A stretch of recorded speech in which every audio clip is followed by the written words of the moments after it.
श्री प्रभू चित्रकूट सोडतात. पुढे राम लक्ष्मण सीता निघाले. अत्री अनसुयेच्या आश्रमात आले. अनसुया मातेनं पूजा केली. वस्त्र अलंकार सीतामाईला दिले जे मलिन होत नाही, फाटल्या जात नाही. पतिव्रत धर्माचा प्राप्तीमध्ये प्रतिपादन केलेला अनसुया गीता म्हणतात. अत्री अनसुयेला नमस्कार करून प्रभू पुढे निघाले. विराट नावाचा राक्षस धावून आला, त्याचा नाश केला. पुढे शरभंग मुनीचा उद्धार केला. हाडाचा प्रचंड ढीग होता. तिथे प्रतिज्ञा केली, निश्चित हीन करो मई भुज उठाई पण कीन सकल मुनी के आश्रमणी जाई जाई सुख देन. अगस्ती मुनीचे शिष्य सुतक्ष्णजीच्या आग्रहावरून अगस्ती मुनीच्या आश्रमात आले. तिथेही पूजा केली. अगस्ती मुनी राक्षस मारण्याचे मंत्र विचारले आणि महत्त्वाचं विचारलं, बाबा 1 वर्ष वनवासाचं शिल्लक आहे, माझा कोणाला उपद्रव होणार नाही असं एखादं ठिकाण सांगा.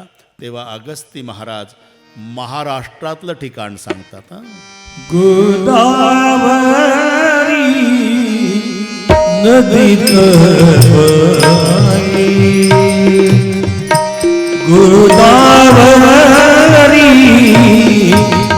नदीत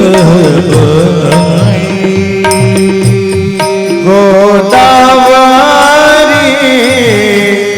नदीत गोदावरी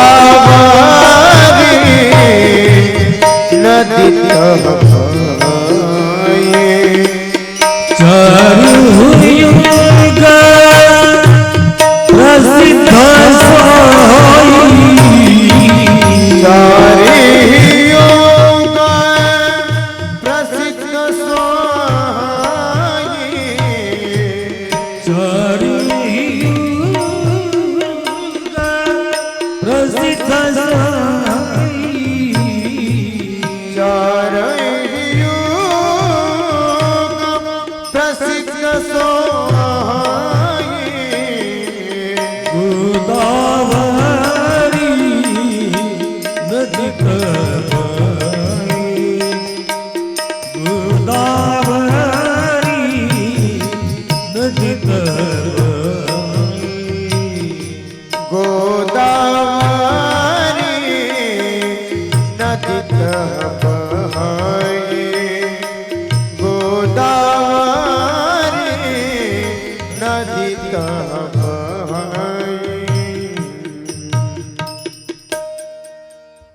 त्र्यंबकेश्वरपासून उगम पावणारी गोदावरी नावाची नदी, तिला धनुष्याचा आकार, तिथे 5 वटवृक्षाचं एकत्रीकरण, त्या पंचवटीला आपण निवास करा. म्हणजे आताचं नाशिक. प्रभू तिथे येतात. 2 पर्णकुट्या तयार होतात, एक सीतारामासाठी, एक लक्ष्मणासाठी.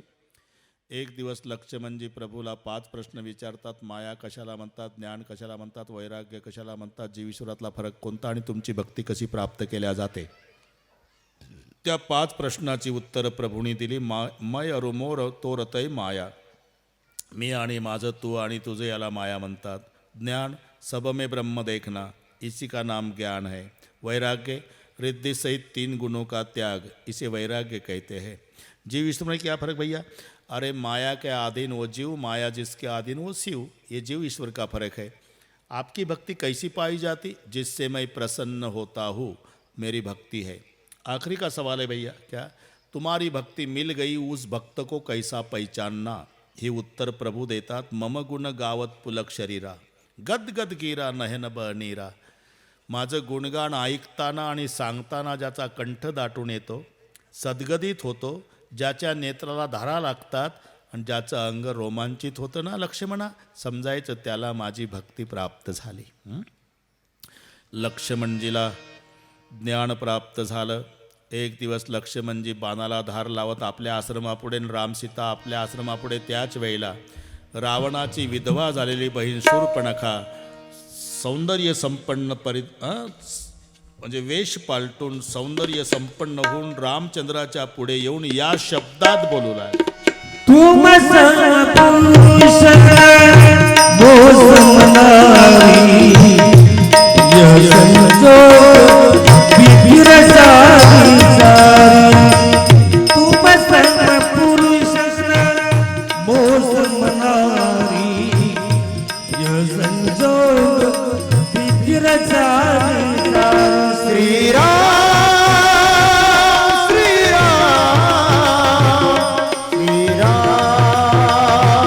श्री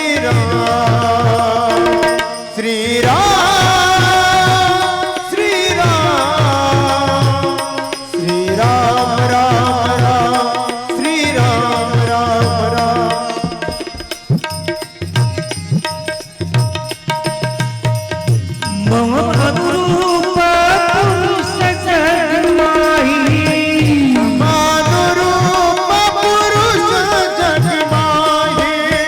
देखे खोट लोकती नाही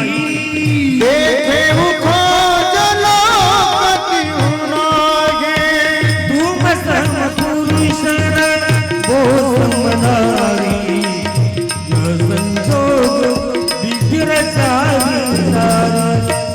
तुम सर्व पुरुष बोध मनारी संजोग विधिर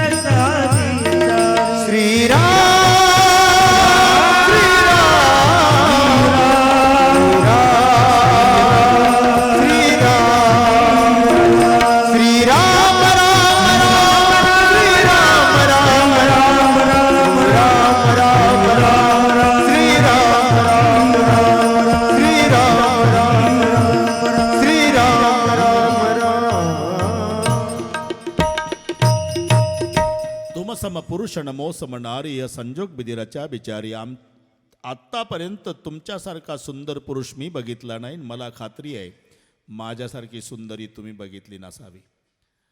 ब्रह्मदेवानं एकत्रित त्याकरता एक जोडी निर्माण केली असावी.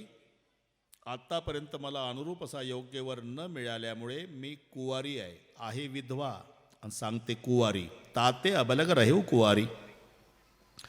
रामचंद्र तिच्याकडे पाहत नाही, लक्ष्मणाकडे पाहून बोलतात. सीतेकडे पाहून बोलतात. सीतई चितई कही प्रभू बाता. सीतेकडे पाहून का बोलले? प्रभूला हे सांगायचं आहे तू आहे कुवारी, माझं झालं लग्न, समोर बसली माझी पत्नी आहे, पण तू कुवारी आहे म्हणतेस ना. मग हा बोट दाखवलं लक्ष्मणाकडे. अहै कुवार मोर लघु भ्राता. वो झोपड़ी के सामने बैठा है ना, वो मेरा छोटा भाई लखन कुवारा आहे. ते कुवार आहे गाव, त्याची तर उर्मिला गावात आहे. प्रभू असं का म्हणतात? याला जशास तसं म्हणतात. तू विधवा असून माझ्याजवळ कुवारी सांगते का? मग जा, माझा आई लक्ष्मण लग्न होऊन कुवारा जाओ. तिथं आली, बोले मेरे साथ शादी करो. क्या?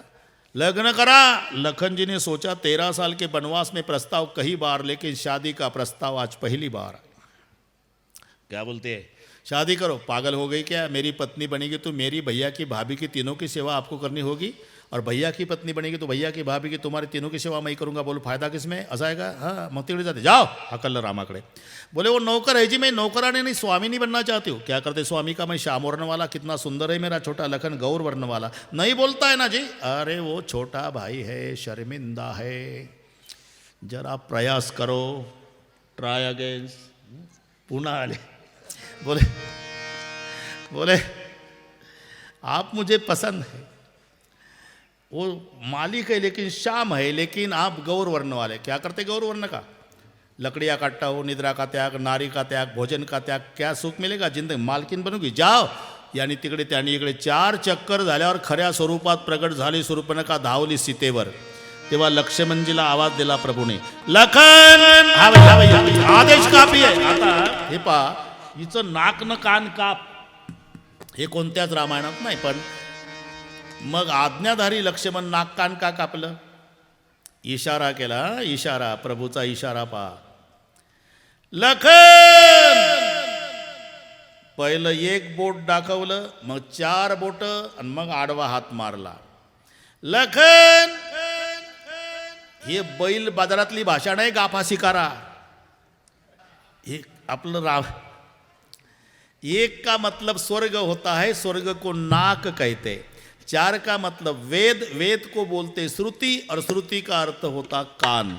1 ने इशारा नाकाचा, 4 ने इशारा कानाचा, आडवा हात मारला म्हणजे नाक कान काप. लखन. हा भैया आदेश काप. धावला लखन. एका तडाख्यात नाक न कान उडवलं, आणि जेव्हा सांगितलं भाग जाव यहाँ से,